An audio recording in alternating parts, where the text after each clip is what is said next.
So I'm gonna give it one more taste. Now that I've added that salt, because you have, I haven't. I call that good. Now, while we're, before we get moving to the next thing, I'm gonna get some pork seared. That's one of my personal favorites coming in. Some seared pork here? Well, it's gonna be our Cuban pork. So we start off with pork shoulder.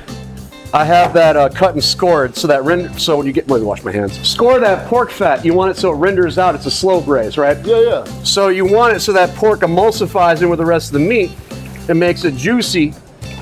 But at the same time, I personally like chewing down at a hunk of fat. I'm into it, but you have to worry about every consumer. So for those guys, I like to have a lamb fat's pretty delicious. I find. Oh man, yeah, I'm a big fat guy. Yeah, duck fat's good. Duck fat's amazing. Yeah. One of the spots I used to work at, we're one of the first places I know about that did like duck fat fries.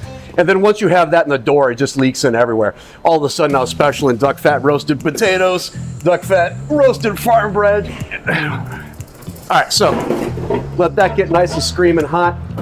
That's been brined in a little bit of salt water. There's already been some salt added to a step I'll show you in a second. So I just want enough salt in the water as I brine that to have a positive osmotic pressure, so it pulls out some of the scum and impurities and concentrates the flavor without too much salt getting in. Of all the meats, what do you think has the most impact from a brine? Oh, that's a great question. So we're talking flavor versus tenderness, right?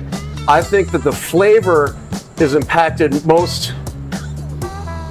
Also, that's a more complicated question you might think, because with the brine, you're doing a few things. You're tenderizing the meat, you're seasoning the meat, and then also, depending on the cut of meat, you're also removing impurities, some extracellular fluid, the sort of stuff that if you make a stock of it becomes scum at the top. Yeah. So if you brine it ahead of time in a step where you aren't able to remove the scum, such as a braise, you're able to take that step anyways.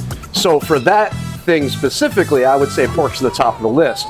From a tenderizing perspective, I would probably say beef, and from flavor perspective, chicken. So it really ends up being apples and oranges to some extent. Yeah.